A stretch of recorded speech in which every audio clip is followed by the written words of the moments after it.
Hi everybody, this is Craig Tanner for The Mindful Eye and The Daily Critique. Today's image was submitted by Mike, who is an intermediate photographer.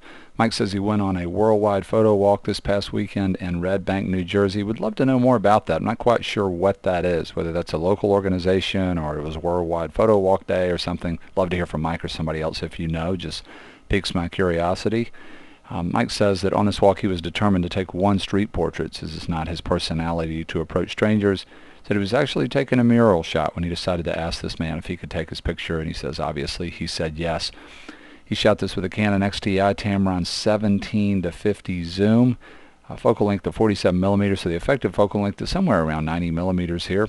And Mike shot this at f5 and a 2/50th of a second. Under questions and comments, he says, do you like the composition? He has one more question, but I'm going to save that for a little bit later. Boy, there's so much that we can talk about today about this beautiful portrait. There's a lot that we can learn from this, a lot of takeaways. One of the first things is just this idea of going past a fear. So hats off to Mike for identifying that this is outside of his comfort zone and then having the courage to go there. There's so much creative power for us as artists and human beings in doing this. When we go past a fear, if it's the kind of fear we're going past where we're not going to hurt anybody, so much of our ability to achieve higher visions for ourselves, to go on to the next level and whatever it is we're doing is really based on belief. We have to first believe that we could even do it to start to act on it.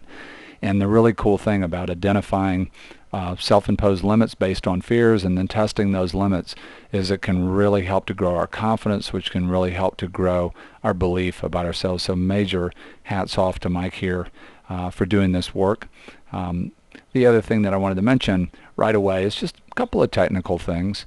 I think the focal length here is very interesting. If we're doing street photography, one thing that can get in our way is just the whole idea of people's comfort in public places. And culture has an effect on how far our comfort zones extend away from our body in certain situations.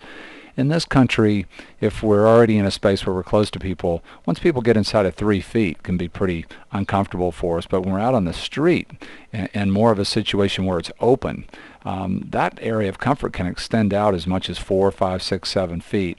And one of the neat things about this effective focal length of 90 millimeters is that to shoot a waist-up shot here, that gives you this really nice working distance.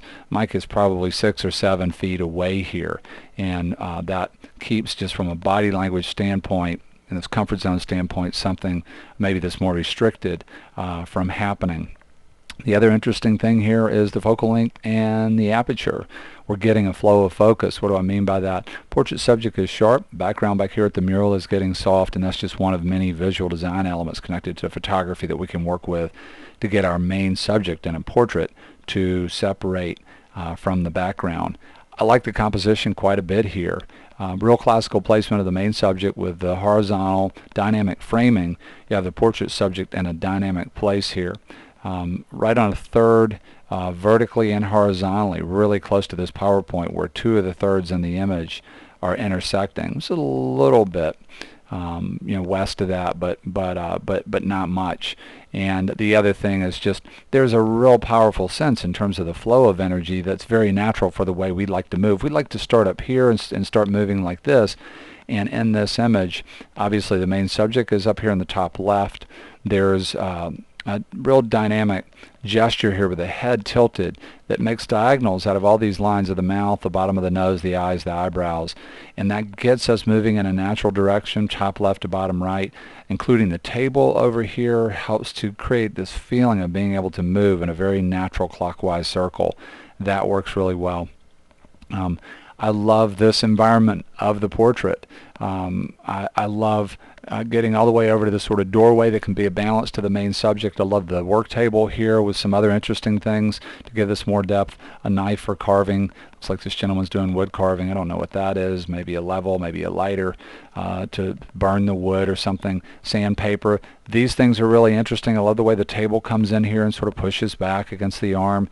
And the other thing that I love here, and I can't overemphasize this, is the hands. You know, in portrait subjects, the face has such a strong potential to suggest emotion and something about a person that's important, but hands have almost as much of an ability to do that. And the cool thing about hands is obviously different from the face, so it's another layer of story.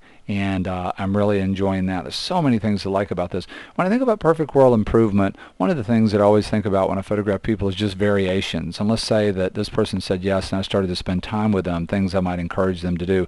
I think the knife is a really strong archetype. Might be interesting to see this person just reaching out for the knife or working a shot where their left hand comes out to do something over here and there's more of a circle. Some shots where he's looking at what he's doing and maybe the hands come up a little bit higher in here, maybe going for a vertical or more of a square where it's just the hands and his face. Maybe a shot where it's the hands and the work that he does and we focus on that and we get real close and just let the face go out of focus.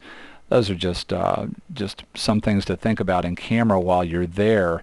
Another thing that I'll do so much of the time now when I'm shooting portraits is I'll just take the camera.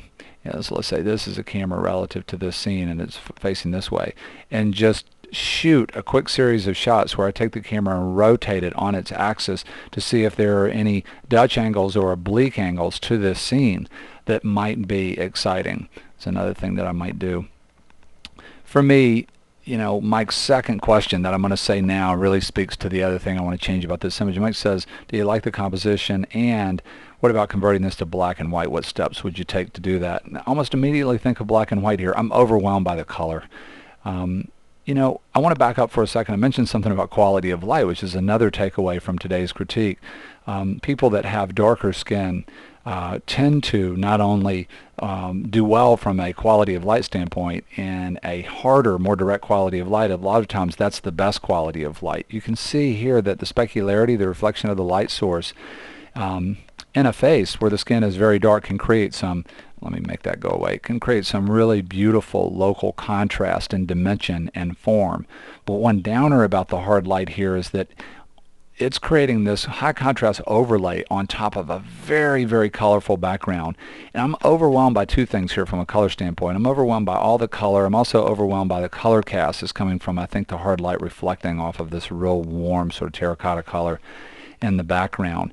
There's some things that we could do. We could come in and we could lower the warmth in the background and leave it on the portrait subject. We could lower the contrast back there. We could add more of a flow of focus to soften the background.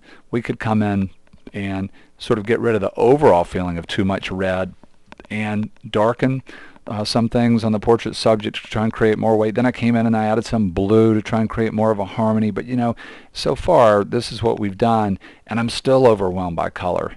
And when I convert this to black and white, boy, does the background start to play so much better with the foreground here. How did I do it? I used a black and white adjustment layer, and I think that it's a possibility. I'm not committing to this, but I may turn this into a great photo finish episode.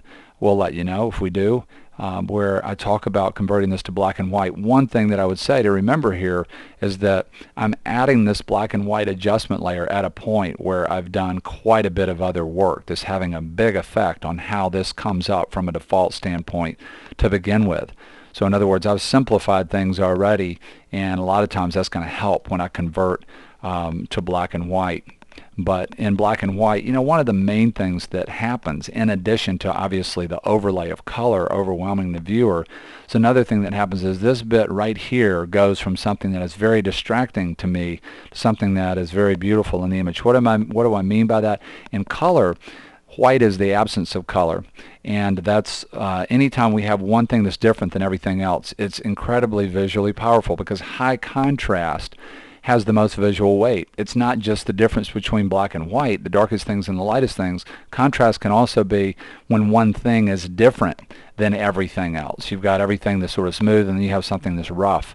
So white is different in a shot like this than most everything else. All this color than no color.